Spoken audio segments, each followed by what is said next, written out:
Heroes to me are the guys that I sweated and patrolled beside and bled beside and fought beside.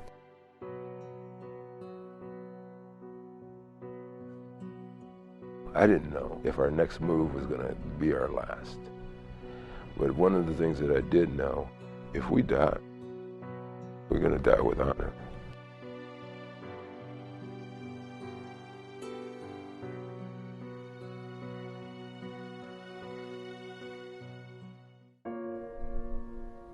I, Roy Elrod, do solemnly swear to support and defend the Constitution of the United States against all enemies, foreign and domestic. It is the warrior, not the poet, who has given us freedom of speech. It is the warrior who salutes the flag, who serves beneath the flag, and whose coffin is draped by the flag. That I will bear true faith and allegiance to the same. And that I will obey the orders of the President of the United States. And the orders of the officers appointed over me.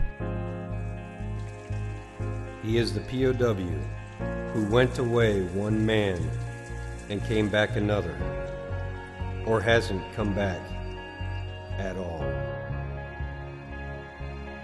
It is the San Diego and Parris Island drill instructor who saved countless lives by turning average individuals into Marines and teaching them to watch each other's back. According to regulations and the Uniform Code of Military Justice. The warrior is the parading legionnaire who pins on medals with a prosthetic hand. He is an ordinary and extraordinary human being who offered some of life's most vital years in the service of his country, and who sacrificed life's ambitions so others would not have to sacrifice their own. It is the warrior, a savior, a sword against the darkness, who has nothing more than the finest, greatest testimony to, and on behalf of, the finest and greatest nation ever known. So help me God.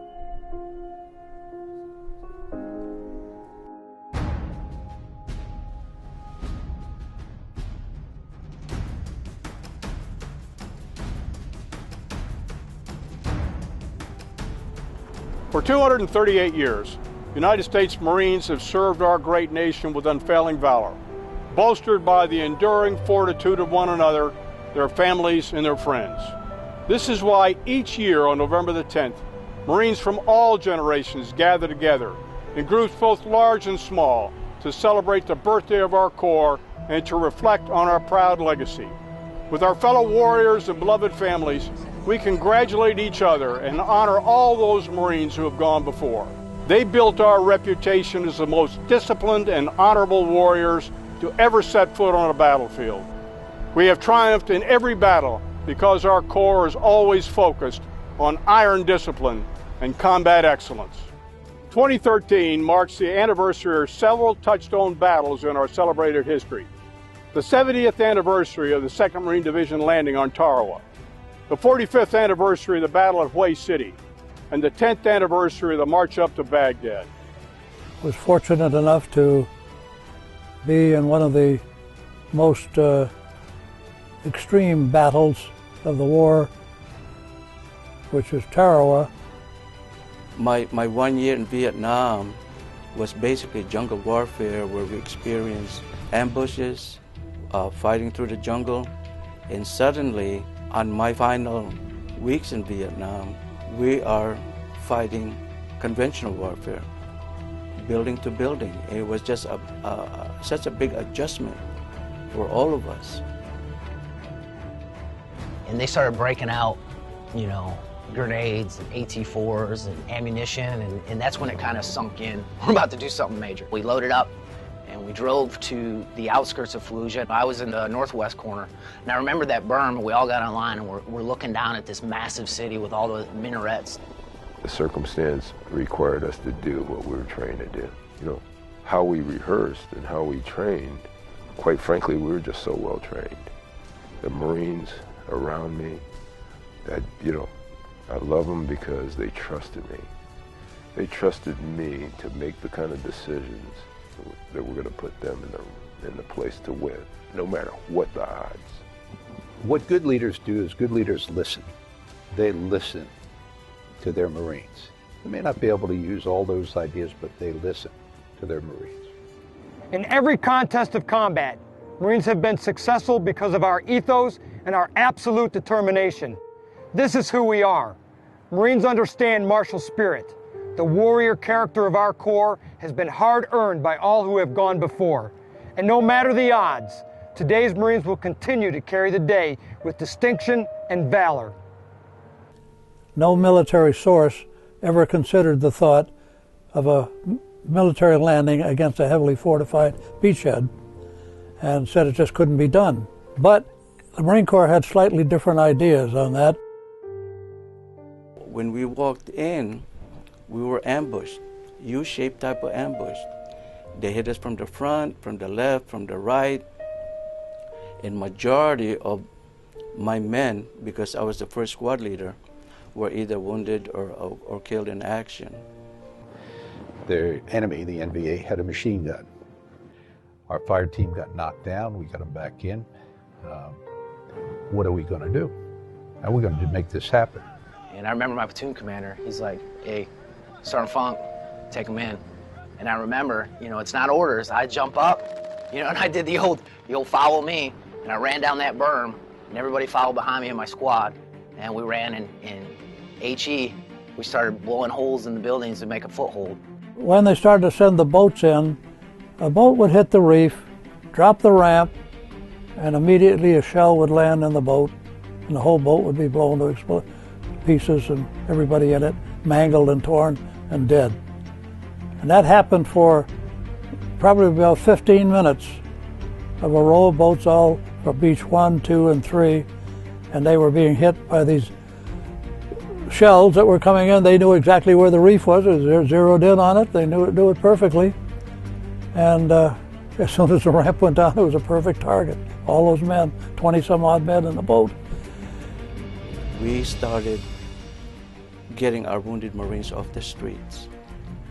We understood that we might get killed, but as Marines, that was our mission to help one another, because if we were the ones wounded, our fellow Marines would do the same thing. Got the platoon commanders and the platoon sergeants together. Okay, how are we going to do this? You know, from the back comes that Lance Corporal's word. Sir, I know how to do this. You know, sir, I can roll my 106 down the steps here of the Way University. So I'll turn my gun. I said, we'll fire that down the street. I said, sir, you know how big the round is? I said, that'll make them pull in their heads. And sir, you know the back blast? Hell, you can run a whole platoon across the street or more company if you want, sir. You know what? I didn't have a better idea. We know that we're walking in and the odds are not going to be in our favor. All we got to do is make the decision before the opposition is ready. If we can make our decision before they can, we're going to win. Tarawa put to an end any talk about not being able to land on a heavily fortified beachhead. It was the first battle to be able to do so since Gallipoli, and from that time on there was no more reluctance to force landings. And just what that Lance Corporal said happened. Boom, boom, boom. He rolled that out into the street and turns his gun. Rounds are cracking all around these two young men, and they're not worried. The rounds are cracking and they're going to take care of it. They fired the 106. Well, it goes boom. That big round tore down the street. The back blast went up. We ran a platoon across the street, provided the supporting fires to Fox Company. Now, you know what that's called? That's called Lance Corporal ingenuity and PFC power. It's alive and well today. I see it everywhere in the force. I see it everywhere in our Corps, just like I saw it then. Marines who fought in these epic battles each made their own mark upon the history of our Corps. They passed a rich and illustrious legacy on to us. It's ours to jealously guard. It's up to us to make our own marks and thus proudly pass it on to generations of Marines that will follow. When you're asking people to risk their lives, you don't have to talk. You can't talk. You can't talk the talk. You got to just step out there. You got to step out yourself. If I expect a Marine to my right and my left to follow me, I got to take a step. An effective leader doesn't say, okay, we got to get from point A to point B, and we're probably going to get shot at a lot. Y'all go ahead. A good leader, by the time he has it out of his mouth, he's already on the way, and you're right there, right step behind him. The most important part of my job is to take care of the Marines, take care of their families, and make sure that they're doing their jobs, not just for themselves, but for America. Anybody who raises their right hand and willing to give their, willing to sacrifice, their life to come over and go and protect their beliefs is a hero in my book. As I used to tell them, officers forward. Officers forward. When we're moving forward, the officers are forward. When we're moving back, the officers are at the back. We're the first in and last out. The intense valor, fighting, and victory that occurred in Tarawa and behind them and having to push forward occurred in Wayne. And if you look at it, it occurred in Fallujah. And knowing of our history, we realize that that's a legacy that we're part of. That first, we can't let that legacy down as individual Marines. But we also know that it's our job to build upon that legacy.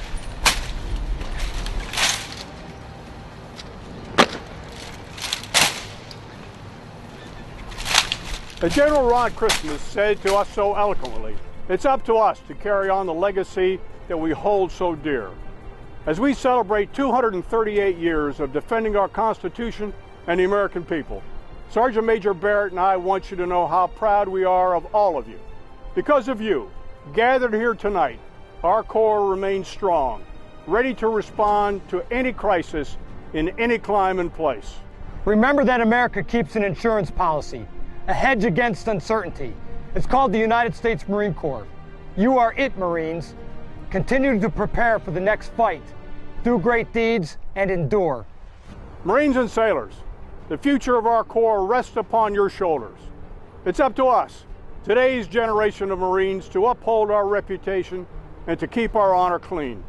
Stay alert and stay ready. Happy birthday, Marines, and Semper Fidelis.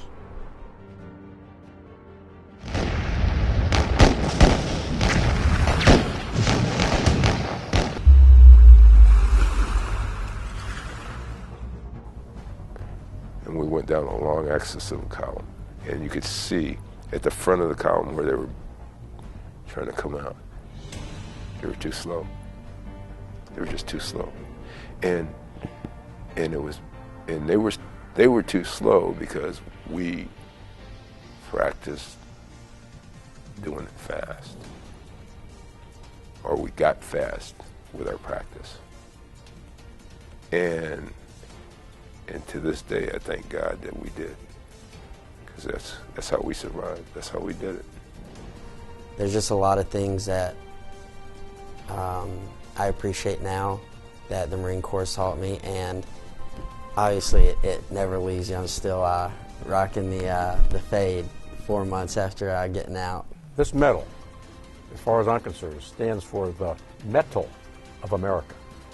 This stands for the strength of this great country, and it represents the strength of the great military that has fought for over 238 years to maintain the freedoms that our country enjoys today. That's what rests within this medal and the men who wear it.